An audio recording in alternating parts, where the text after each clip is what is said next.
tout simplement que c'est injuste. C'est une famille qui s'est bien intégrée. Ils ne demandaient rien. Ils demandaient juste à aller à l'école, les enfants. Il n'y a jamais eu de problème, quoi. Ils ont habité à côté de chez moi. C'est des personnes, mais géniales. Ils sont géniaux, quoi. À 2 jours de la rentrée, ils sont allés les chercher pour soit les mettre en centre de rétention, soit les expulser. Mais en gros, leur volonté, c'est de les expulser. Voilà. La famille Ferrage a été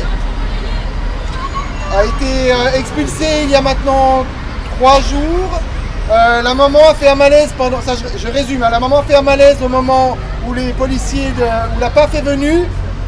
Elle a été emmenée directement aux urgences. Et du coup, ils ont décidé d'expulser la famille sans elle. Les policiers gardaient la porte de la chambre jusqu'au moment où la famille a été envoyée en direction de Oiselle vers Rouen. À ce moment-là, nous, on était reçus par le secrétaire général qui nous a assuré que tant que la maman serait hospitalisée, il ne se passerait rien, que la famille attendrait à Oiselle, mais qu'il fallait qu'on dorme tranquille, il n'y aurait rien non plus le matin.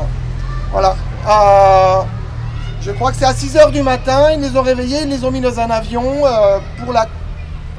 pour le Kosovo, on va dire, pour faire simple.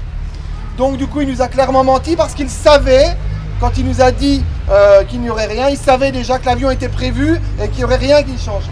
On peut quand même remarquer quelque chose, c'est que sans même parler de la politique qui est celle de ce gouvernement qui est d'expulser à tour de bras, il s'avère que dans le Doubs en particulier, il semble que le préfet du Doubs couvre des illégalités, puisque les brutalités dont il a été question, sans parler non plus des mensonges qui sont dits aux délégations et des propos lénifiants qui sont suivis par des embarquements en pleine nuit. Voilà, donc nous répétons que expulseurs, menteurs et auteurs d'actions monstrueuses, ce ne sont pas, à notre avis, des insultes. Et quand on en est à refuser les audiences où l'enjeu est le sort de familles et d'enfants sous des prétextes aussi ridicules que la présence d'un tag à côté de la préfecture, franchement, à mon avis personnel, on se déshonore.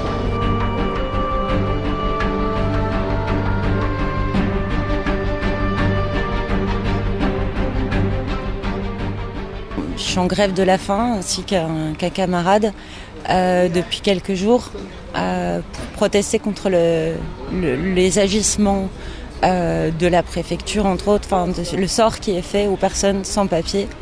Parce que on dit les sans-papiers, mais moi j'aimerais que les gens s'aperçoivent que ce sont des personnes, que ce sont des gens.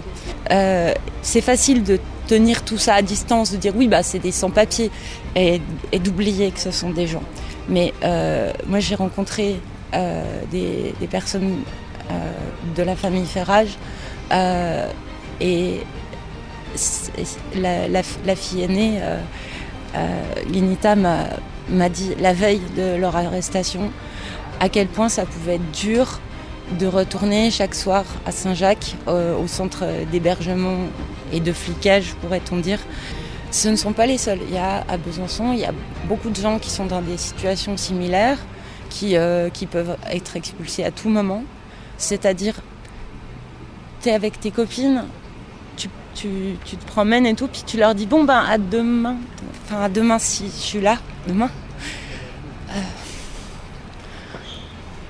Donc en fait, je comprends les gens qui ne veulent pas voir, qui ne veulent pas savoir, parce que c'est dur, c'est très dur.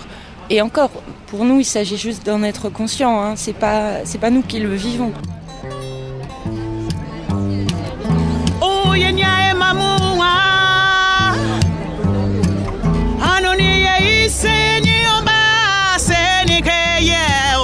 Comienza